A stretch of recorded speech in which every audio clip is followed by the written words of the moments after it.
2016 Dodge Durango, and today I'm going to show you how you would add coolant. So first open the hood, and then this would be your main coolant reservoir that you add liquid to.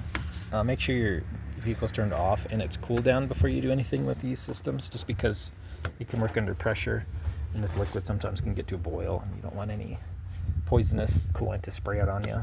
But to access this, first you want to match the coolant you've got ideally to the same color what's in here and the same brand if you're able to.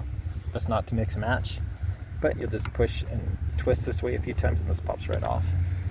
And then either straight from your coolant jug or with a funnel, just fill till you get to your max line over here. So you got your minimum and your max, so just try to get in that range. You don't want it all the way to the top. There's supposed to be some air gap. But when you're done, screw this on nice and tight. And then I would check through your system, through the lines around your motor, all around your radiator, as best as you can, to find any like leaks or cracks or anything that need fixed. While you have the vehicle running, that should help spot out any leaks as well, since this is all under pressure.